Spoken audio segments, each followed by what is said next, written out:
Estou feliz nessa noite, hoje é a nossa última semana do mês de abril e nós vamos finalizar essa série que começou meio aleatoriamente, espontaneamente no retiro, onde nós não programamos quais seriam as mensagens que nós iríamos ensinar e no final das contas todas as mensagens foram a respeito de obediência. Então hoje eu quero finalizar essa série que nós fizemos durante esse mês, falando a respeito de obediência, mas de uma perspectiva um pouco diferente. Falando a respeito da obediência, mas a partir de um compromisso do nosso coração para com Deus, não apenas de um sentimento de peso ou de culpa que as pessoas podem ter em relação a ser cristão ou viver para a glória de Deus, e às vezes a gente acaba fazendo um monte de lista do que nós podemos ou não fazer, ou o que nós devemos ou não fazer, mas tudo isso a partir de um sentimento de que se eu não fizer, eu vou para o inferno. Se eu não fizer, Deus vai pesar a mão contra mim e vai acabar com a minha vida. Então, a verdade do cristianismo, a verdade do nosso relacionamento com Deus, é de que a nossa obediência flui do amor e não do medo.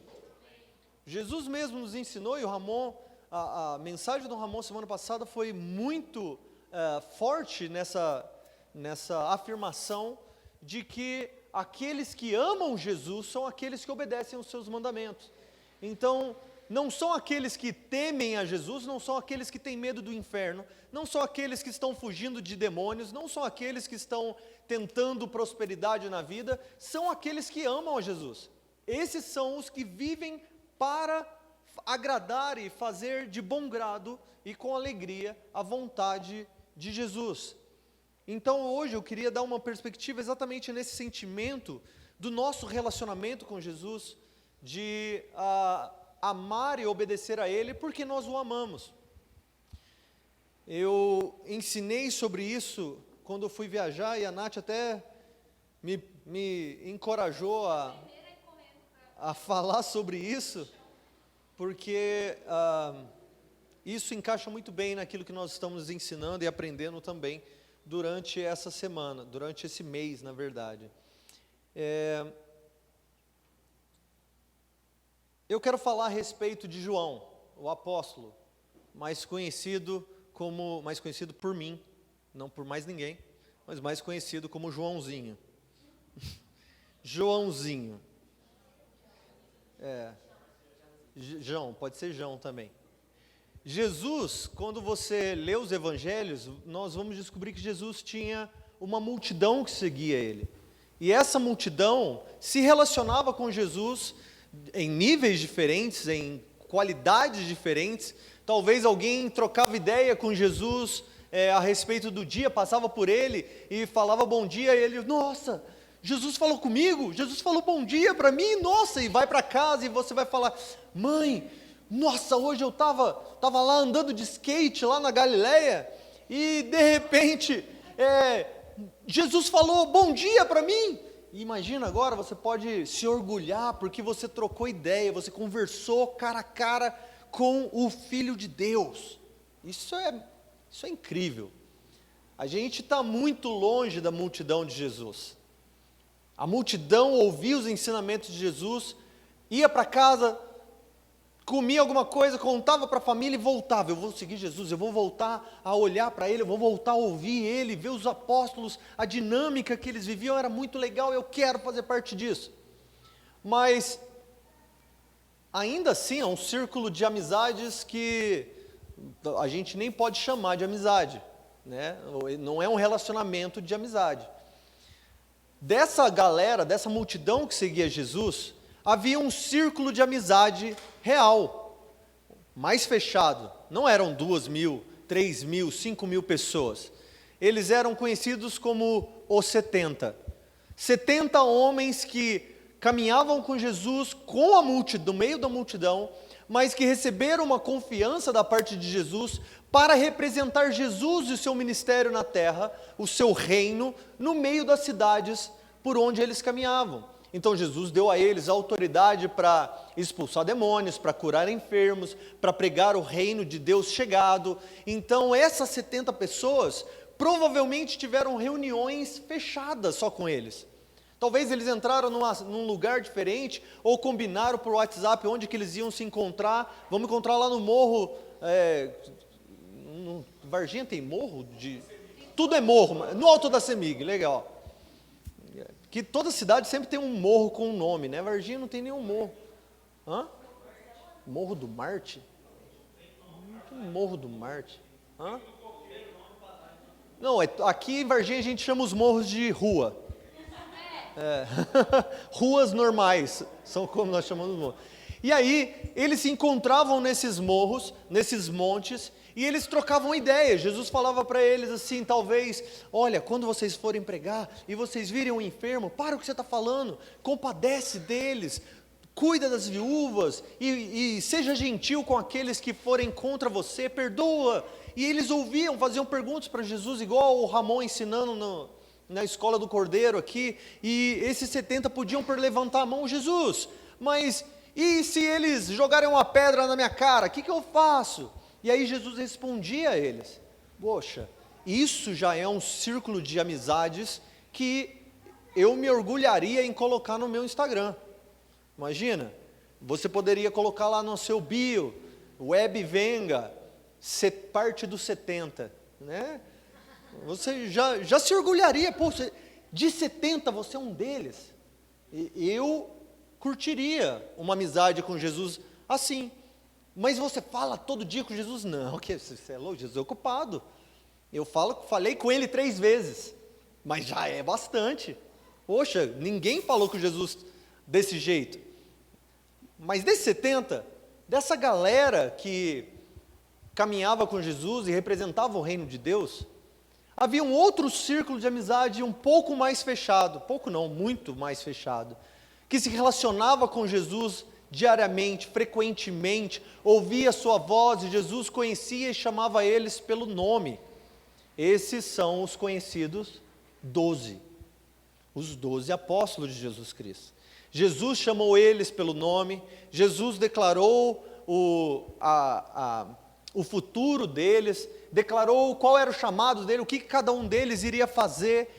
Eles amavam Jesus, eram repreendidos por Jesus. Quando eles se iravam, Jesus repreendia eles pelo nome. Pedro, espera aí, filhão, fala isso não, faz isso não. Ou então, quando eles duvidavam, virava para eles, vem cá, filhinho, vem, coloca sua mão aqui, olha aí, me toca, veja se eu sou um fantasma ou se eu estou aqui mesmo. Jesus conhecia, eles eram amigos de verdade. 12, já é coisa pra caramba. Se fazer parte dos 70 já dá um sentimento de orgulho, imagina você fazer parte dos 12. Provavelmente você seria um daqueles que, raramente, se tivesse fotos naquela época, você teria uma selfie com Jesus no seu Instagram. Né? Esses são os caras que conseguiriam aproximar-se de Jesus, e Jesus ainda sorriria para a foto. Jesus viraria e falaria, vamos tirar uma selfie juntos? Porque meu amigo, eu estou com o meu amigo aqui. Igual a gente tem aquele filtro, né, do Jesus do The Chosen, e a gente tira foto como se ele estivesse tirando um selfie com a gente. Então esses 12, eles se engrandeciam e encontravam a sua identidade, o seu chamado, a sua alegria na sua amizade profunda com Jesus. Os apóstolos viveram coisas que ninguém mais na história da humanidade viveu. Eles caminharam com o Filho de Deus na terra por 3 anos e meio. O que eles ouviram de Jesus, o que eles viram Jesus fazendo, a maneira que eles interagiram com os sinais, com as maravilhas, com a palavra e a mensagem de Jesus, ninguém mais pôde falar isso. Mas será que esse era o círculo de amizade mais íntimo que Jesus tinha? Da multidão haviam 70, dos 70 haviam 12, dos 12 havia um outro grupo menor, mais íntimo, os caras que ouviam Jesus contar segredos que ninguém mais ouvia. Estes eram os chamados 3, Pedro, João e Tiago. Pedro, João e Tiago foram em lugares que ninguém mais foi, ouviram coisas que ninguém mais ouviu, viram coisas que ninguém mais ouviu, a ponto de que eles tiveram que contar para os outros 12 apóstolos aquilo que aconteceu em secreto que ninguém mais viu, depois que Jesus ressuscitou. Vocês se lembram de algumas dessas coisas? Por exemplo, Marcos, capítulo 5, de 35 a 37. Hoje nós vamos ler um pouquinho. Filhinha, se você puder colocar para mim, obrigado. Marcos, capítulo 5, de 35 a 37. Esse é um dos momentos que eles viram e ouviram Jesus fazer coisas que ninguém mais ouviu. Lá diz assim: enquanto ele ainda falava, chegaram pessoas da casa do chefe da sinagoga, a quem disseram: a tua filha já morreu. Lembra de Jairo?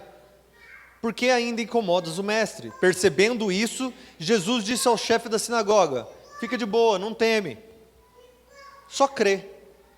E aí olha o versículo 37, e ele não permitiu que o acompanhasse ninguém, com exceção de Pedro, Tiago e João, irmão de Tiago.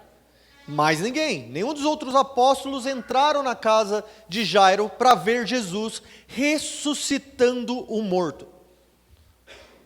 A menina estava morta, Jesus entrou e falou assim, ó, só os 3. Imagina a cara dos outros. Poxa, queria tanto ir, esse negócio aí é meio tipo exceção de pessoas. Poxa, por quê? Só porque João é o mais jovem, só porque João é o mais novinho, também quero ir, também quero entrar. Ou Marcos capítulo 9, de 2 a 9, ouve isso.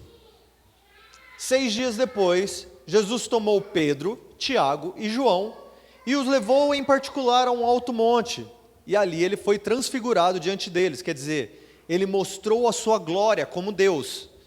As roupas de Jesus resplandeceram e ficaram extremamente brancas, como num lavandeiro na terra poderia branqueá-las, nenhum lavandeiro poderia branqueá-las. Então, nessa reunião de oração, muito fora da caixinha, quem aparece durante a reunião de oração? Simplesmente Elias e Moisés apareceram diante deles. E eles começaram a conversar com Jesus. Aí, tomando a palavra, Pedro disse a Jesus: mestre, é bom estarmos aqui. Façamos 3 tendas, uma para ti, uma para Moisés e uma para Elias. Pois não sabia o que dizer, porque ficaram com muito medo. Então Pedro, com aquela personalidade dele, toda cheia de energia, explosiva, olha a oportunidade ministerial e fala assim: Moisés, Elias estão com o Filho de Deus, aqui no alto desse monte. Por que a gente iria para qualquer outro lugar?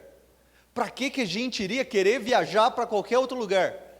Esse é o lugar onde vai haver avivamento na terra. Vamos fazer uma tenda para Jesus, uma tenda para Elias, uma tenda para Moisés, e a gente chama aqui de tipo a montanha do avivamento, né? A santa montanha de Deus, o lugar onde você entra e você consegue ver Moisés e Elias. É muito louco.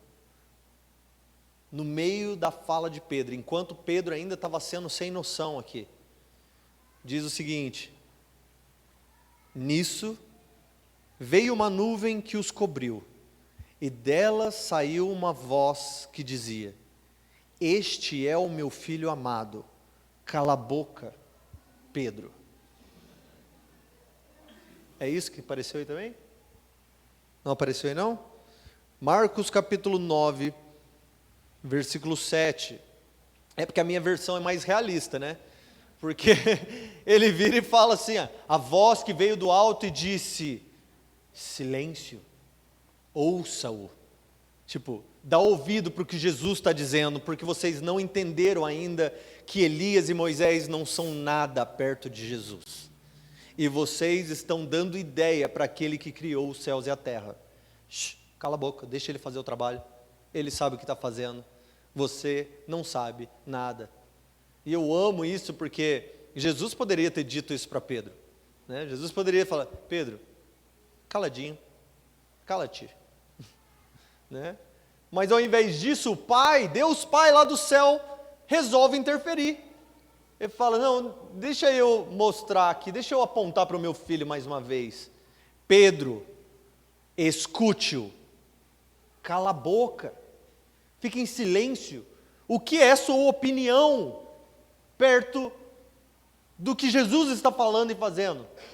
O que é sua opinião? Se Moisés e Elias estão calados ouvindo Jesus, por que Pedro você está tentando falar?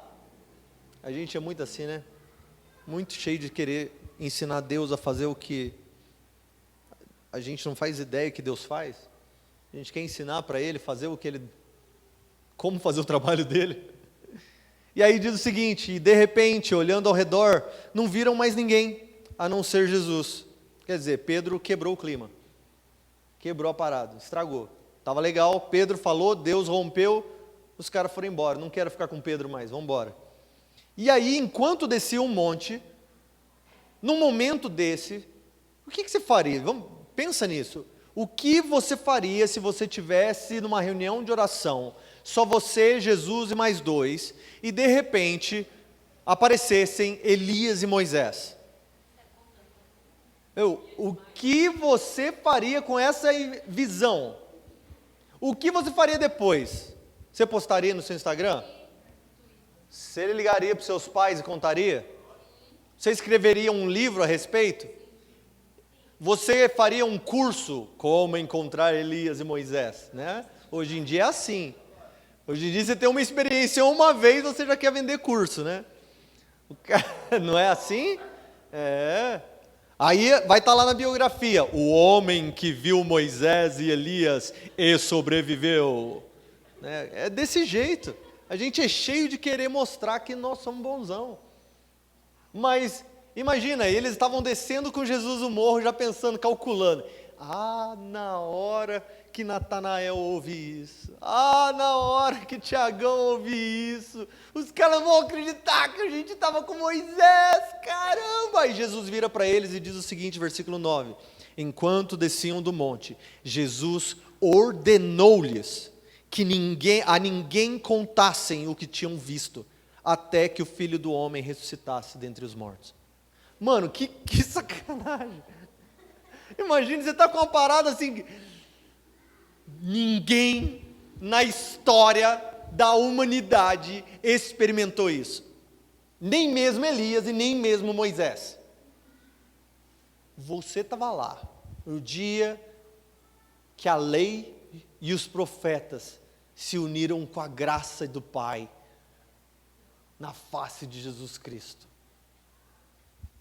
Um momento da história onde as escrituras inteiras, a Bíblia inteira faz sentido. Moisés, Elias, Jesus. E Jesus vira para você e fala assim, é o seguinte, Derek, você não pode falar disso para ninguém. Eu falo, mas Jesus, nem em código, nem se eu mudar os personagens, tipo, era uma vez, né? Uma parábola, chega lá para Filipe e fala, Filipe, então, havia aí uma terra distante, um rei e seus representantes. Jesus falou, não contem para ninguém, só depois que eu ressuscitar. E aí o próximo versículo ainda diz assim, e eles ficaram conversando assim, o que ele está falando de ressuscitar, que a gente não está entendendo nada, ele vai morrer? Tipo, nem entender que ele estava indo morrer na cruz, eles tinham entendido. Ou Marcos 14, 32 e 33. Marcos 14, 32 e 33.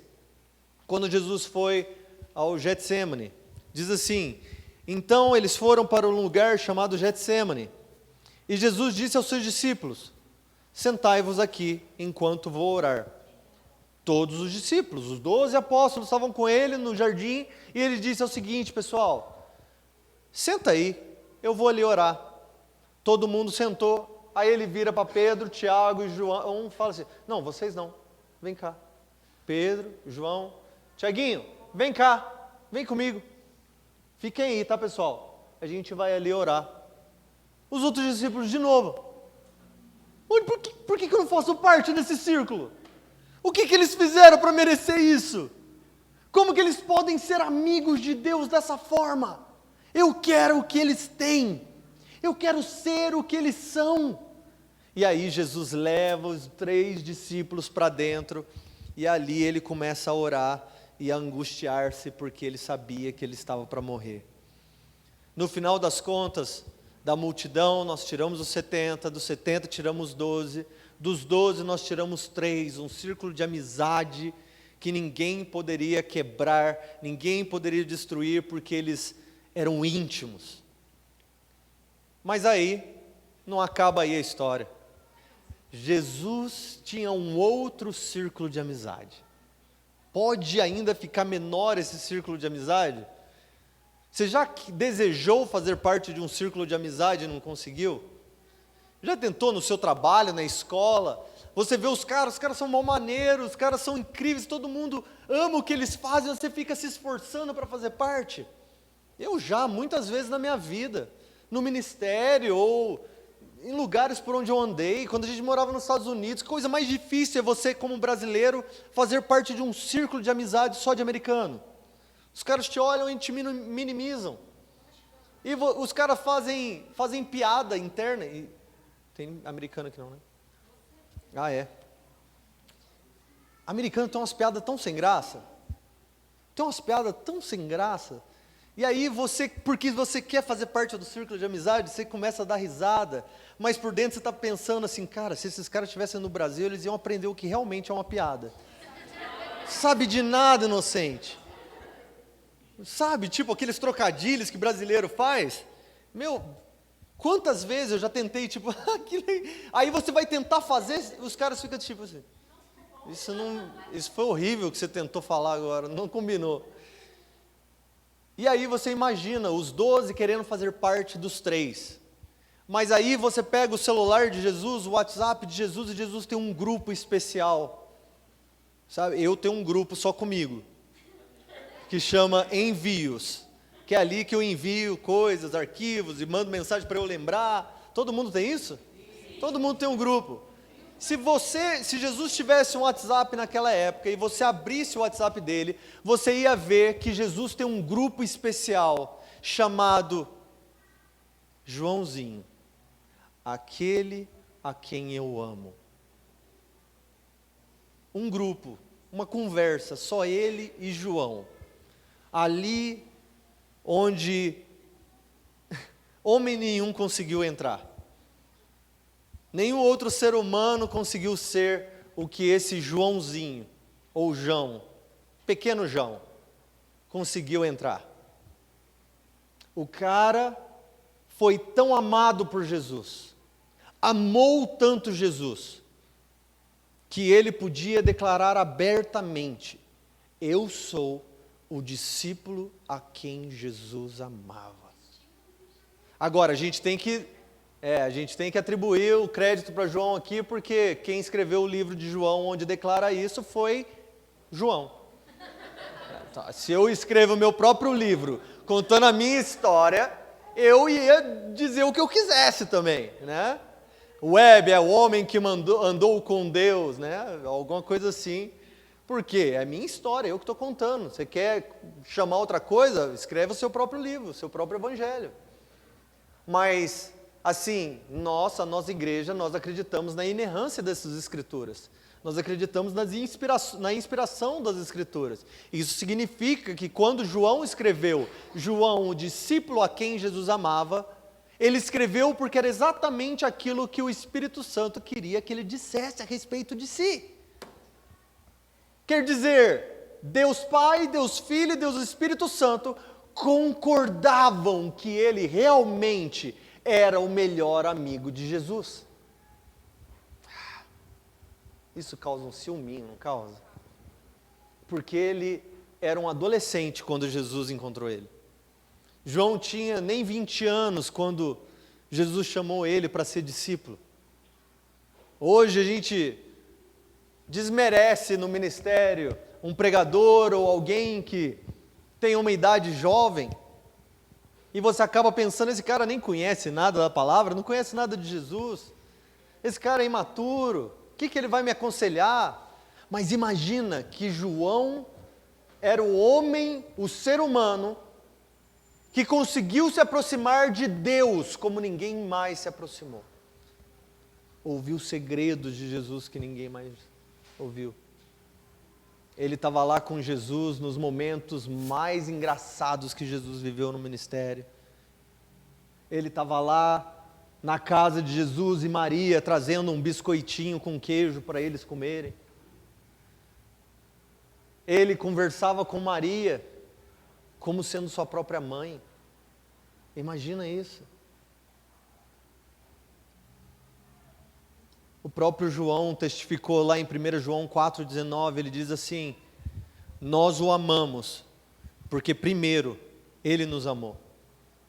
O próprio João já velho, ele ensina os mais jovens dizendo: filhinhos, entendam isso, não é você que escolheu Jesus, não foi você que escolheu se tornar um cristão, não foi você que escolheu se salvar, Ele nos escolheu, Ele nos chamou, Ele nos amou. Nós éramos seus inimigos, nós o odiávamos com as nossas atitudes, mas no meio da podridão do nosso ser, Ele nos amou. E porque Ele nos amou, porque Ele nos chamou, porque Ele nos salvou, é que hoje nós o amamos com tudo que nós temos.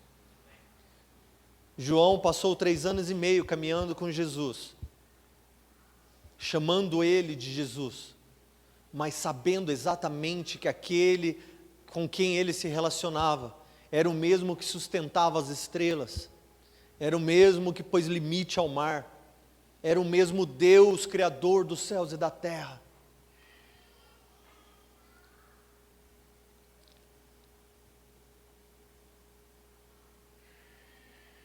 Tem um momento na história de João e Jesus que eu acho incrível. 2 momentos especiais. O primeiro é na última ceia. Mostra essa intimidade, esse acesso que João tinha de Jesus que ninguém mais tinha.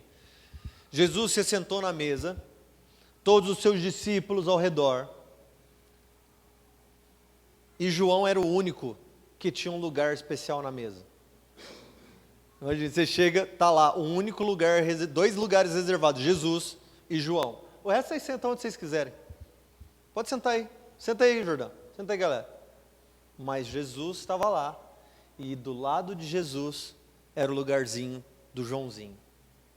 E Joãozinho se encostava no peito de Jesus. Igual o Luquinha está deitado no colo do Leandro lá. E Jesus abraçado com o Joãozinho enquanto eles comem, conversa. E Joãozinho, imagina isso, gente. João foi um dos pouquíssimos, porque eu imagino muito que Maria fez isso também, José deve ter feito também. Mas João pôde ouvir literalmente, fisicamente, o coração de Deus. Imagina isso, gente. É igual eu falo, eu amo meditar no relacionamento de Maria com Jesus. Quando Maria segurou Jesus no colo, e ela pensando, eu estou segurando Deus. O Deus que me sustenta, o Deus que soprou vida em mim, sou eu quem tenho que dar mamar para Ele agora. Essa relação é incrível, essa intimidade, só quem Deus escolheu pode ter. Maria olhando para Jesus e Jesus chorando porque ele não conseguia nem dizer, estou com fome. Mas Maria podendo se relacionar com Deus ali, uma mulher piedosa, cheia do Espírito Santo e podendo interagir com Deus em carne. Da mesma forma, Joãozinho encostado no coração de Jesus, ouvindo o seu coração. Jesus não precisava falar alto para ele ouvir, ele estava ali pertinho. E aí na noite da ceia, em João 13, 21 a 29, conta o seguinte, eu vou parafrasear para a gente não gastar tempo lendo, talvez eu gaste mais tempo do que se eu lesse também. Mas Jesus, ali João vai contar o seguinte, eles estavam ao redor da mesa, e Jesus disse assim, um de vocês é o traíra, vacilão, vai me trair. Todo mundo, eu aposto que é o Madison. Não, deve ser o Tiago, é o Bruno. Todo mundo assim, não, né? Não, é eu? Você está louco? Eu ouvi você falar que fui eu? Nem a pau, como assim? E aí diz o seguinte, João estava encostado no coração de Jesus, olhando a galera discutir, quem vai ser, como assim? E aí diz o seguinte, que Pedro, que estava do outro lado da mesa, de frente com João, diz que ele olhou para João e falou assim, pergunta quem vai ser, pergunta para ele, quem?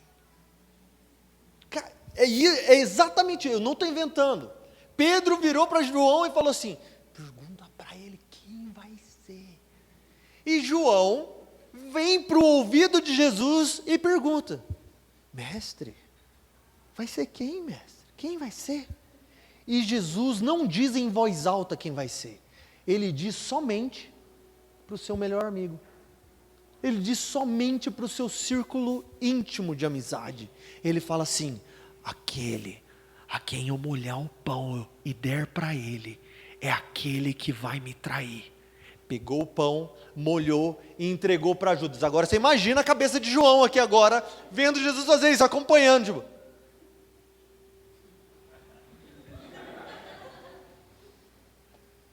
E Jesus vira para Judas e fala assim, o que você tem para fazer, vai e faz logo. E João, ai. E aí olha o que diz, olha o seguinte, no versículo 28 diz assim, mas nenhum dos que estavam ao redor da mesa perceberam com que propósito ele disse isso, porque eles não ouviram, Jesus disse somente para João. E aí eles pensaram, alguns pensaram que sendo Judas responsável pela bolsa de dinheiro, Jesus quis dizer, vai lá e compra o que é necessário para a festa, ou alguma coisa relacionada com os pobres. Eles não entenderam só depois que João falou para eles, ô Pedro, mano, você lembra que dia? Lembra que a gente estava comendo, e você me perguntou, quem vai ser? Foi exatamente isso que Jesus me disse. Ele diz assim, ó, o vacilão que pegar o pão da minha mão, é esse. E aí foi Judas. Agora a gente sabe por que ele saiu correndo, porque ele estava cheio de demônio. E a Bíblia ainda vai falar, o João vai falar assim, ó, quer ver, ó? Tendo molhado o pedaço de pão, deu a Judas Iscariote, e logo que comeu o pedaço de pão, Satanás entrou nele.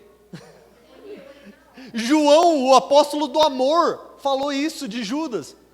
Falou, o cara tão vacilão que na hora que comeu o pão, ele ficou endemoniado na hora e saiu correndo. E os discípulos sem entender nada do que estava acontecendo. Mas pode alguém ter mais intimidade com Deus em carne, com o Messias, do que isso?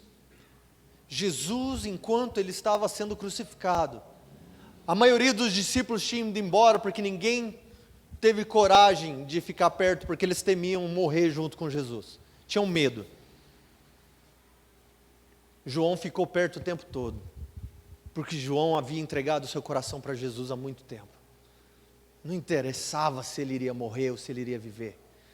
Estar com Jesus em carne, estar em Jesus em espírito, seja lá o que for, como for, onde Jesus for, eu vou. E Jesus crucificado, sanguentado, sem forças, Jesus toma tempo, enquanto ele estava morrendo, para olhar para sua mãe e dizer o seguinte, mãe, está vendo esse menino do seu lado, esse jovenzinho? Eis aí o seu filho. Ele vira para João e fala assim, João, eis aí a sua mãe. Só para você entender o contexto, Maria tinha outros filhos, Jesus tinha irmãos na carne, mas Jesus não confiou em nenhum dos seus irmãos a sua mãe. Ele não confiou a sua mãe na mão dos apóstolos, na mão dos 70, na mão da multidão. A mãe é uma coisa muito íntima e importante, de muito valor. Você não coloca ela na mão de gente que você não conhece, gente que você não confia, gente que não estaria disposto a lutar para proteger ela. Ele diz, João, cuida da minha mãe, porque eu confio em você. Ele não falou isso, mas João entendeu muito bem o que ele estava dizendo. Eu confio em você, Joãozinho. você tem a maturidade, você tem as qualidades, você tem a personalidade, você tem a força. Eu confio que você vai cuidar dela. E no final das contas, diz a história da igreja, que João cuidou de Maria até o fim da sua vida. Não porque ele temia alguma coisa, mas porque ele amava Jesus. Ele obedeceu ao ponto de cuidar da mãe de outra pessoa, como sendo sua própria mãe. E a história da igreja disse que até mesmo quando João se mudou para Éfeso, antes da destruição de Jerusalém, que ele foi para Éfeso pastorear como bispo, João levou Maria com ele. Maria ficou com João, nos cuidados de João até o fim da vida dela. Joãozinho se tornou o João responsável, João o bispo, João o apóstolo, João o ancião, como ele se refere nas suas cartas. Ele já era velho, o seu coração não havia cansado de obedecer Jesus. O seu coração não tinha dúvidas em relação ao amor de Jesus por ele. João havia feito um voto no seu coração: eu serei fiel até que eu o veja de novo, até que eu o encontre de novo, até que eu possa renovar o meu amor, o meu afeto, a minha amizade, até que eu possa olhar nos seus olhos, até que eu possa ouvir sua voz de novo. Eu não vou me desviar nem para a direita nem para a esquerda. Se me apedrejarem, que seja. Se cortarem a minha cabeça, que seja. Mas eu vou amá-lo até que eu me coloque mais uma vez diante dos teus olhos. João foi fiel. Interessante o fato desses três mais íntimos de Jesus, é que Tiago foi o primeiro dos apóstolos a morrer como mártir, a ser morto porque ele era crente, porque ele amava Jesus. Mas João foi o último de todos os apóstolos a morrer. Aquele que era o mais novo dos apóstolos se tornou o mais velho entre todos os crentes. Testemunha ocular de Jesus. Quão velho, Web? Velho. João foi fiel a Jesus quando ele foi para Éfeso pastorear, e então começou-se a perseguição pela mão de Domiciano, lá por volta de 90 depois de Cristo, 90, 95, João já tinha mais de 80 anos de idade. 80 anos de idade. A gente, com a nossa juventude, a gente tem dificuldade em manter a chama do nosso coração. A gente, às vira e mexe, passa um mês, a gente já começa: nossa, parece que a igreja está fria, né? Nossa, parece que eu estou cansado. Eu acho que eu nem vou mais no culto. Eu acho que eu não amo, nem leio mais a Bíblia. Eu já nem consigo mais orar. Eu já nem tenho ânimo mais para testemunhar de Jesus Cristo ou pregar o Evangelho. Nem quero que meus amigos saibam que eu sou crente. Eu já nem quero mais, nem sei se eu quero o céu, nem sei se eu quero entregar minha vida. Poucos meses são suficiente para que a gente se desvie daquilo que nós chamamos hoje de grande paixão por Jesus. Hoje a gente declara no nosso Instagram: eu sou amante de Jesus, eu amo Jesus. 2 semanas depois a gente já nem sabe mais o que a gente ama, o que a gente quer. O amor é rápido em se esfriar. João havia colocado os seus olhos em Jesus, fixado o seu coração no propósito: eu vou amar Ele, porque é dele o meu coração. Ele me salvou, Ele me amou primeiro, Ele entregou sua própria vida por mim, porque eu faria qualquer coisa além de viver o resto da minha vida por Ele. O que eu vou fazer? O que eu vou escrever? Que profissão eu teria? Que desejo ou sonho eu teria? Além de um dia me colocar de novo na frente do meu amado amigo e Salvador e ouvir da sua boca Ele dizendo: servo bom e fiel, Joãozinho. Você foi um servo bom e fiel. Você me amou. Você me amou bem. Porque eu não sei se você sabe, mas o dia que você se colocar diante de Jesus, Ele não vai te perguntar quanto dinheiro você ganhou. Ele não vai perguntar quantas pessoas ouviram o evangelho da sua boca também. Ele não vai perguntar qual o tamanho da nossa igreja. Ele não vai perguntar qual é o tamanho da nossa conta do Instagram, quantos seguidores a gente tem, quantas lives a gente fez, quantos amigos a gente tem, quantos países a gente viajou. Ele não vai perguntar nada disso. Ele vai perguntar como você aprendeu a me amar na sua vida. Com quanto amor você me amou. Você me amou até o final. Você me amou com toda a sua vida. Você me amou até a morte. Você me amou a ponto de derramar sangue. A ponto de se entregar como oferta por mim. Ou quando veio o primeiro perigo, você falou, eu amo mais a minha própria vida do que Jesus, eu não vou me passar por isso não. Quando veio a primeira perseguição, a primeira dúvida, o primeiro amigo que você perdeu por causa do evangelho, você falou, eu acho que eu não estou pronto para isso não, eu queria outras coisas, eu acho que eu vou fazer faculdade primeiro, eu acho que eu vou ganhar dinheiro primeiro, preciso casar primeiro, eu preciso... Será que nós somos tão diferentes de João em relação ao amor que nós recebemos de Jesus? Porque tanto de João, quanto dos 3, quanto dos 12, quanto dos 70, quanto de toda a multidão que seguia Jesus, uma coisa eles tinham em comum: viver em amor, em obediência a tudo o que Jesus os ensinou. Essa é a declaração da igreja de Atos. E viviam diariamente em comunhão, tendo tudo em comum, buscando viver toda a doutrina de Jesus e a doutrina dos apóstolos. Mas nós estamos buscando o consolo, o conforto, buscando dinheiro, buscando alegria momentânea, prazeres momentâneos, porque a gente se esquece da eternidade. Como pode nós sermos seres tão míopes, pessoas que enxergam tão pouco a realidade da nossa existência?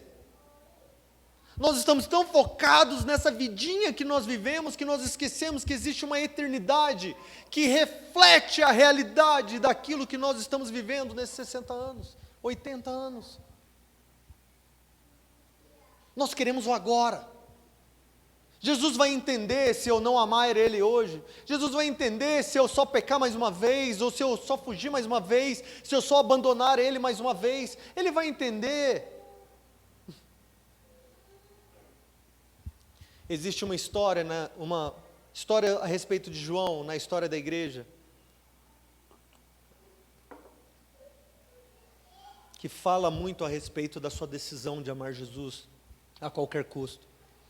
Esse Domiciano, quando perseguia os judeus, quando perseguia os cristãos, ele fazia atrocidades. Eles queimavam eles vivos, entregavam para feras. Alguns eram empalados, colocados em como é que chama? Uma lança,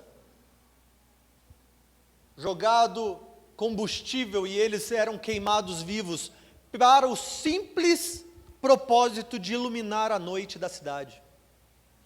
Seres humanos, cristãos sendo queimados. Um dia esse Domiciano conseguiu capturar João. Imagina a alegria de Domiciano. Ele conseguiu capturar o último dos apóstolos de Jesus Cristo, o cara que trouxe um problemão para Roma.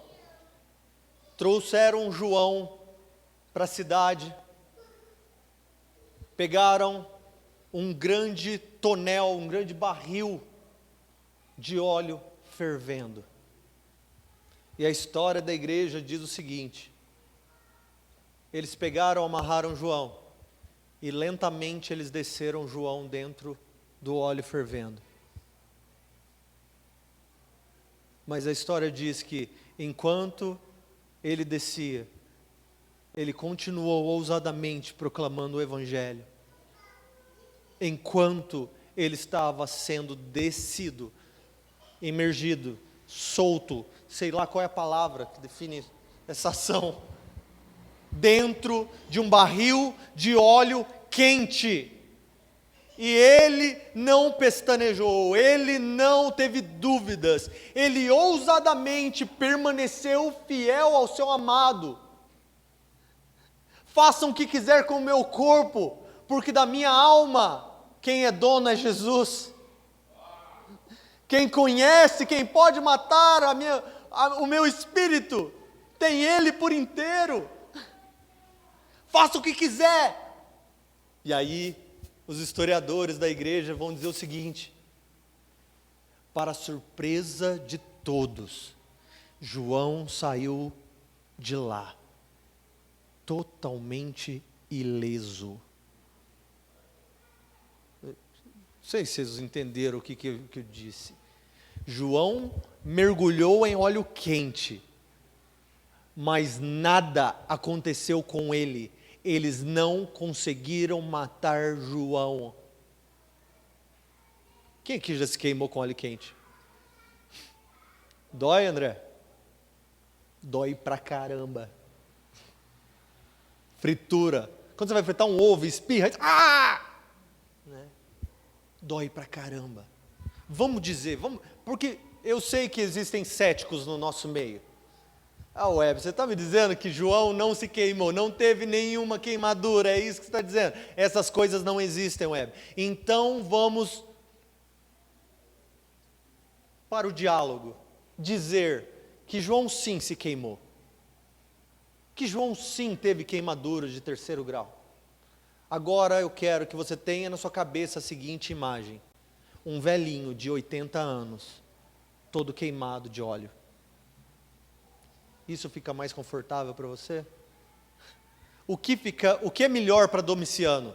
Olhar um velhinho todo queimado ou olhar um velhinho que nem o óleo quente mata? O que faz esse cara odiar mais João? O cara que matava, esfolava, cortava em pedaços os crentes. Chega alguém que ele não conseguiu matar. Talvez é porque João não se importava. Talvez é porque João não estava apegado à sua própria vida. Mas sabe o que Domiciano fez? Aqui que entra o contexto que vocês já conhecem. Por causa disso que Domiciano mandou que João fosse levado para a ilha de Patmos. Porque se nós não podemos matá-lo, que ele trabalhe por nós. Mandou ele para o exílio. Foi para a ilha de Patmos, que era uma ilha, uma grande pedreira. E eles quebravam pedras da ilha de Patmos para pavimentar Roma.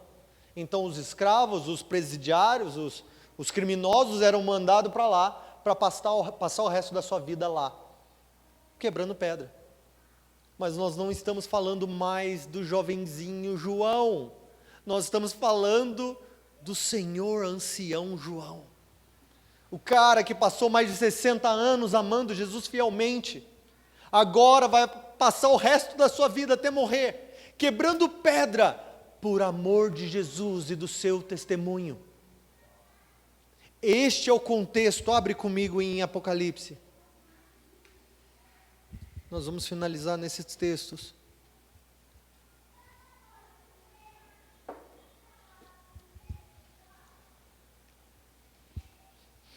O meu ponto é te fazer enxergar e se lembrar que nós não estamos nessa por obrigação, nós estamos nessa por amor. A obrigação que nós temos é a graça de Deus que nos constrange. É a graça de Deus que nos atrai a Ele. Quem mais nos ama como Ele? Quem perdoa os nossos erros como Ele? Quem perdoa os nossos pecados como Ele? Quem nos leva diante de Deus como Ele? Ninguém. Em Apocalipse 1, o livro de Apocalipse começa assim: esta é a revelação de Jesus Cristo, que Deus lhe deu para mostrar aos seus servos as coisas que em breve hão de acontecer. E ele enviou o seu anjo para anunciar a seu servo João, que atestou tudo quanto viu da palavra de Deus e do testemunho de Jesus Cristo. Talvez você não tenha visto valor nessas palavras, mas deixa eu dizer o que está acontecendo aqui. Um dia na eternidade, Deus Pai, Deus Filho, Deus Espírito Santo, Deus conversou com Deus. No coração de Deus havia um propósito. Chegou a hora, na plenitude dos tempos, nós precisamos enviar aos servos de Jesus Cristo uma mensagem mostrando para ele as coisas que vão acontecer. Mas a quem nós enviaremos? Quem é fiel o suficiente? Quem nos ama suficientemente? Quem vai ser uma testemunha fiel? Quem não vai distorcer a visão? Quem não vai adicionar palavras? Quem vai ver, ouvir e vai escrever, e não importa a quem incomodar, ele será uma fiel testemunha de Deus. Imagine isso, gente. O dia em que o nome de João foi citado no céu. Imagina se Daniel ouviu da boca do anjo dizendo: Daniel, eu fui enviado porque você é muito amado por Deus. E um anjo foi enviado para Daniel. Imagine o amor que Deus tem por João, a ponto de nem mesmo trazer o céu para João, levou João para o céu para ele ver. Não, João, eu te amo demais, vamos para um rolê que você nunca mais vai se esquecer.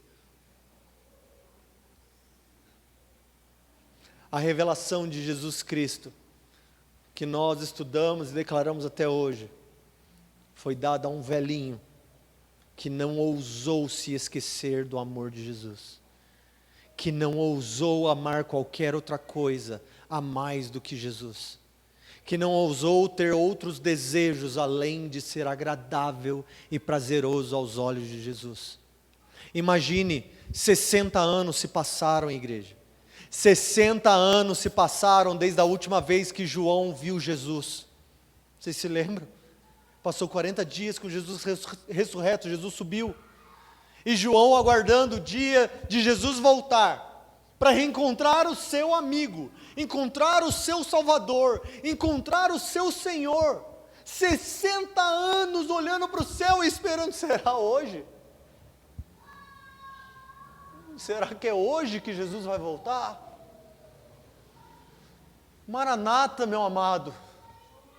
Volta logo, Jesus, estou com saudade. Que saudade de ouvir sua voz, que saudade de conversar com você, que saudade de caminhar contigo, Jesus. Volta logo, Jesus. Imagina o coração desse Senhor, com saudade, porque ele viu coisas e ouviu coisas que ninguém mais ouviu. Tudo o que ele queria era poder olhar o rosto de Jesus mais uma vez e ouvir sua voz.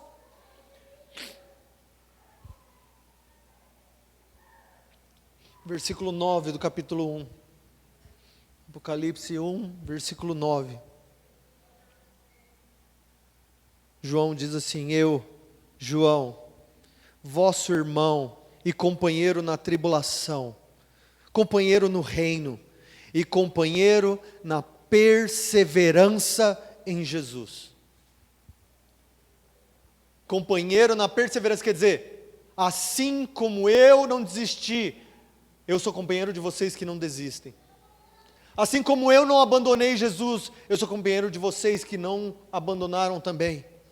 Ele diz o seguinte: eu estava lá na ilha de Patmos, porque ele escreveu esse livro, ele escreveu isso depois que ele já havia saído, porque ele ficou apenas alguns anos lá. Ele diz assim: eu estava na ilha de Patmos por causa da palavra de Deus e do testemunho de Jesus. Ele não foi para lá porque ele era um criminoso, porque ele não agradou pessoas, ou porque Domiciano não foi com a cara dele. Ele foi enviado para grande tribulação e dor, por causa da palavra de Deus e do testemunho de Jesus. Hoje em dia nós temos mania de nos juntarmos a grupos para sustentar declarações ou ideias. Todos nós temos aqueles grupos que nós achamos que nós representamos. Nós queremos ser aqueles com uma ideologia que vai mudar o mundo, que vai revolucionar, que vai trazer o amor, a paz, a união, acabar com a fome, mudar a sociedade, fazer as coisas serem mais justas. João se apegou a uma pessoa, não a uma ideia. João se apegou à palavra de Deus e não à palavra dos homens. Se eu tenho que ser definido, eu serei definido assim: aquele que guardou a palavra de Deus e o seu testemunho. E ele diz o seguinte, presta atenção nisso. Ele diz no versículo 10: no dia do Senhor, eu me encontrei em espírito, e ouvi atrás de mim uma voz muito forte, como de uma trombeta. Como que era a voz? Não era a voz de um homem, não era uma voz como de um amigo, não era uma voz como de alguém que ele reconheceu. Ele diz: eu ouvi uma voz muito forte, como uma forte trombeta, e essa voz me dizia: João, escreve um livro que você vê e envia às 7 igrejas, versículo 12, ele diz: então quando ele disse isso, eu me virei para ver quem estava falando comigo. Ao me voltar, ele não disse: eu vi o meu amigo. Ao me voltar para ouvir a voz, para ver quem é que estava falando, ele não disse: e quando eu olhei, eu vi Jesus, o meu amado. Quando eu virei, eu vi Jesus, o meu parceiro de jornada. Jesus, aquele que eu entreguei a minha vida e mudei tudo por Ele. Ele não diz: eu olhei para Ele e saí gritando: finalmente! Ele diz o seguinte: quando eu olhei, havia alguém. Ele diz: eu vi 7 candelabros de ouro, e no meio dos candelabros havia alguém, semelhante a um ser humano. Alguém semelhante a um homem. Ele estava vestindo uma túnica longa e uma faixa de ouro na altura do peito. A sua cabeça e os seus cabelos eram brancos como a lã, tão brancos como a neve. E os seus olhos eram como uma chama de fogo.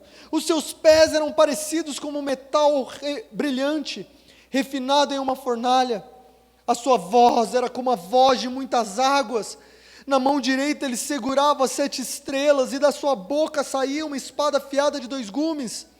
O seu rosto, ele brilhava como o sol em todo o seu fulgor. Que visão maravilhosa e aterrorizante.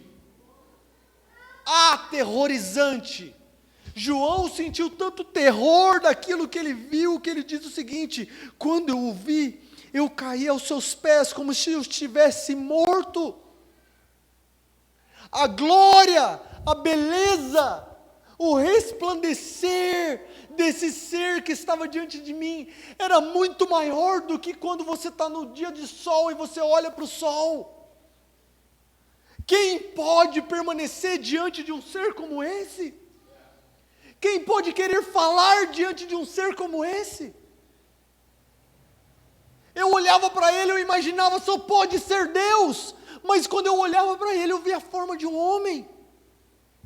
Eu não conseguia entender, as minhas forças se foram. Os meus membros não encontravam controle mais. Eu simplesmente caí como se eu estivesse totalmente morto. Já se encontrou com alguém que você não via há muito tempo? Aquele momento que você olha para ele, você tem uma de 2 ações. Você olha para ele e você diz: uau, você não mudou nada. Ou você olha para ele e fala: Eu quase nem te reconheci, você está tão diferente. Você cresceu, você mudou, deixou a barba crescer, cortou o cabelo. Você está diferente. João não teve isso. João não experimentou isso. João disse que quando ele viu esse ser, quando ele teve essa visão, ele não conseguiu identificar quem era, porque esse ser era totalmente glorioso, e o Jesus que ele se lembrava não era assim. Aquele a quem ele foi devoto por 60 anos, ele não brilhava como o sol, ele não era glorioso a ponto de provavelmente os céus se calarem diante dele naquela visão, e ele olhar para Jesus, e ele não via mais nada, porque a luz do rosto de Jesus cobria todo o resto. O reflexo da beleza de Jesus glorioso nos céus ofuscava tudo que João havia construído na sua mente a respeito do que Jesus seria quando ele subisse. João imaginou que Jesus seria um rei assentado em um trono, como ele já havia visto reis. Talvez imaginado que Jesus seria como César, se sentando em autoridade sobre as nações, mas ele não conseguia imaginar aquilo. A glória e o resplendor de Jesus eram muito maior do que ele podia imaginar, que ele podia inventar. João disse: só tem uma resposta diante disso que eu estou vendo. Toma minha vida, porque eu não sou mais nada. Aquele a quem ele amou de todo o coração já não era mais aquilo que ele se lembrava nos seus pensamentos, nos seus sonhos.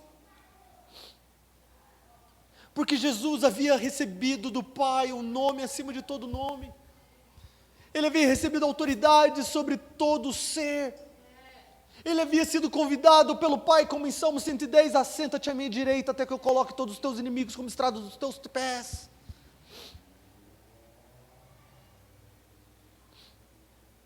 João olhou para aquele ser, olhou, viu aquela visão, ouviu aquela voz como de muitas águas, e João provavelmente imaginou que a sua vida iria acabar ali.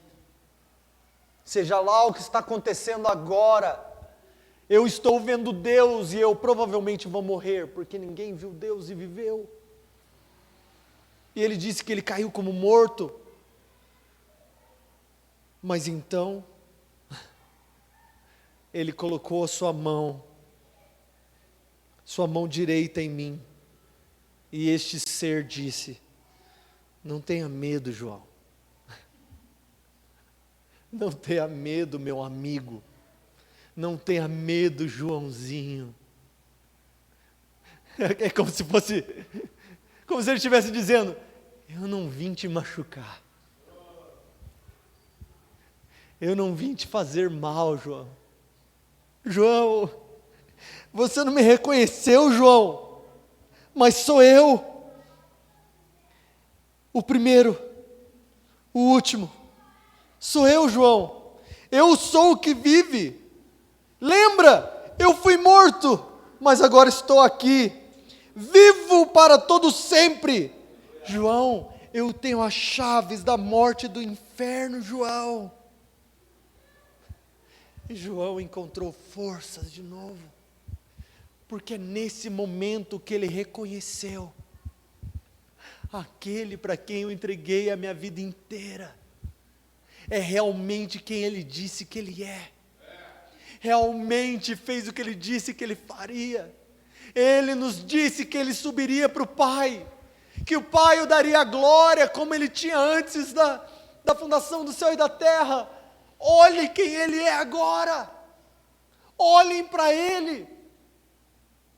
Mais uma vez no capítulo 5, ele vai dizer que quando aquele que se assentava no trono segurando um livro, que é a mudança de toda a eternidade, que é o cumprimento de todas as promessas de Deus, ele diz assim: quando eu ouvi a proclamação, quem é digno de cumprir os planos de Deus? Quem é digno de fazer o que precisa ser feito? De abrir o livro, quebrar os seus selos e cumprir a ordem de Deus? Ele disse que ao mesmo tempo que ele ouviu, ele começou a ouvir burburinhos, os anjos, os arcanjos, os seres viventes, os 24 anciãos. Ele começou a ouvir: não, não, não, ninguém foi achado digno. Ninguém foi achado digno de cumprir o propósito de Deus. Ninguém foi achado digno de cumprir aquilo que Deus planejou para a criação. Nem anjos, nem principados, nem potestades, nem Gabriel, nem Miguel, nem os 24 anciãos, nem aqueles 4 seres viventes que estão ao redor do trono, nem Abraão, nem Isaac, nem Jacó, nem Moisés, nem Elias, nem Maria, nem os apóstolos, nem ninguém, grandes e pequenos, ninguém foi achado digno. João, mais uma vez, ele dizia: eu chorei quando eu ouvi isso, porque ele provavelmente começou a calcular a perda da sua vida. 60 anos gasto com a certeza de que Jesus vai cumprir os propósitos prometidos que ele iria fazer, que ele iria cumprir. Mas quando eu ouvi ninguém foi achado digno, ele disse que ele chorou amargamente, porque talvez ele pensou: ele recebeu glória, mas ele não recebeu autoridade. Ele recebeu glória, mas o que ele recebeu não foi suficiente para fazer dele digno. Ele disse: então, alguém veio e me disse: João, mais uma vez, não temas, João, está tudo sob controle. João, olhe, contemple. Ele diz: o leão da tribo de Judá, ele venceu, ele prevaleceu. João entendeu o quê? Jesus, o leão da tribo de Judá, a raiz de Jessé, o prometido de Israel, a esperança e amado das nações, ele realmente venceu. E ele disse, quando ele olhou para ver o leão, ele disse que ele não viu um leão, pelo contrário, ele viu um cordeiro, como tendo sido morto. É isso que nós cantamos. Digno é o Cordeiro de Deus. Esse é aquele que foi proclamado digno de cumprir o propósito de Deus, mesmo que nós não o vejamos, mesmo que nós não o sintamos, mesmo que a última vez que nós ouvimos sua voz for anos atrás. Aquele que disse que iria nos salvar, nos salvou. Aquele que disse que iria subir, subiu. Aquele que disse que iria voltar, voltará. E Ele está sentado à direita do Pai, aguardando esse dia. Deus enviou um anjo para alertar e avisar João: João, avisa o restante dos meus amigos. Aguente firme mesmo que você não sinta um simples arrepio. Aguente firme mesmo que você não tenha dinheiro algum. Mesmo que as nações odeiem vocês. Mesmo que vocês sejam jogados a feras. Mesmo que o mundo odeie vocês. Aguente firme, João. Diga a eles que em breve eu voltarei, mesmo que a história comece a dizer que é mentira, mesmo que o iluminismo diga que é mentira, João, mesmo que os historiadores digam que é mentira, aguenta firme, João. Diga aos meus amigos que façam como você fez, me amem até a morte, me amem até que vocês me vejam de novo. Me amem até o dia que vocês coloquem diante de mim e eu possa dizer para vocês, cara a cara, servo bom e fiel. Porque aquele que me ama obedece os meus mandamentos. Aqueles que me amam não me abandonam. Aqueles que me amam se entregam até a morte, não importando as consequências. O amor por Cristo é maior. O amor de Cristo por nós é maior. Nós não somos como os que dormem, nós não somos como os que não conhecem a verdade, como Paulo vai nos ensinar, como o escritor de Hebreus vai nos ensinar. Nós não estamos caminhando à toa, nós não estamos trabalhando à toa, nós não estamos vivendo uma vida na contracultura, contrário do que o mundo acredita que deve ser feito, à toa. Nós somos encorajados. Todas as nossas ações valem a pena. Todas as nossas decisões valem a pena.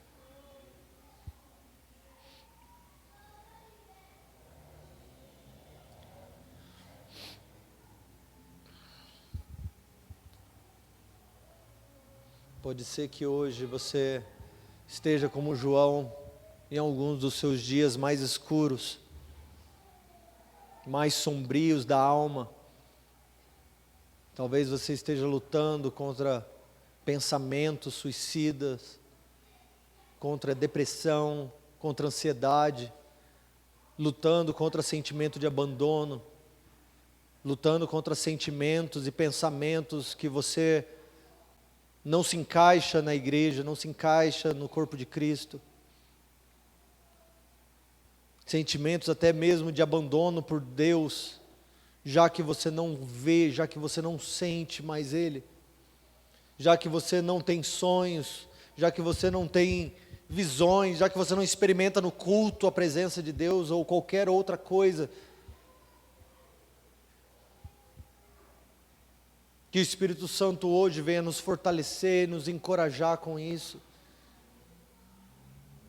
De que nós não vivemos a nossa vida por sentimentos ou experiências. Nós vivemos as nossas vidas baseados na palavra de Deus que é fiel, justa e verdadeira. De que Ele é quem Ele diz que Ele é, que Ele fará o que Ele disse que fará. De que Ele voltará como Ele disse que voltará. Todos nós experimentamos a graça de Deus e isso é suficiente. A única experiência que é necessária é ter experimentado a graça de Deus no amor de Jesus Cristo que morreu por nós, que nos fez olhar para nós mesmos como pecadores, mortos, enganados, e contemplar que Deus nos amou primeiro, que deu a sua vida por nós. O resto nós vivemos conscientes, sem sentimentos se precisar, sem emoções se precisar, sem músicas bonitas ou fundo musical, ou luzes apagadas ou acesas, ou som alto, roupa desse jeito ou daquele estilo, ou seja lá o que for, longe ou perto, nós não precisamos de mais nada. Nós continuamos a caminhar, continuamos a dizer sim. Nós acordamos todos os dias, hoje eu não sinto, mas Jesus, eu estou dizendo sim.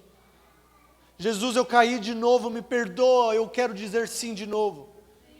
Jesus, ontem eu não fui direito, mas Jesus, eu digo sim de novo. Jesus, eu não estou sentindo vontade de orar, mas eu digo sim. Jesus, eu não sinto vontade de adorar, mas eu digo sim. Jesus, eu tenho vergonha de pregar o Evangelho, mas eu digo sim. Não porque eu estou sentindo, mas porque eu conheço a verdade. Porque eu vivo pela fé. Fé no Filho de Deus. Fé do que Ele disse. É para lá que nós estamos caminhando, e acabou. Queiram os homens ou não, nos aceitando ou não, sendo perseguidos ou não, não importa. Nós o amaremos até que nós possamos vê-lo de novo. Nós o seguiremos até que nós possamos vê-lo de novo. Nós diremos sim até que nós o vejamos de novo. Porque Ele disse que Ele dará ordem aos seus anjos, para que eles ajuntem todos os seus servos. E nós o encontraremos nos céus, como no piscar de olhos, quando nós o virmos como Ele realmente é. Então nós seremos também transformados à mesma imagem. E nós poderemos amar a Ele como Ele nos ama. E não haverá mais choro, e não haverá mais dor, e não haverá mais enfermidade. Ele fará novo todas as coisas, e nós viveremos para Ele pela eternidade.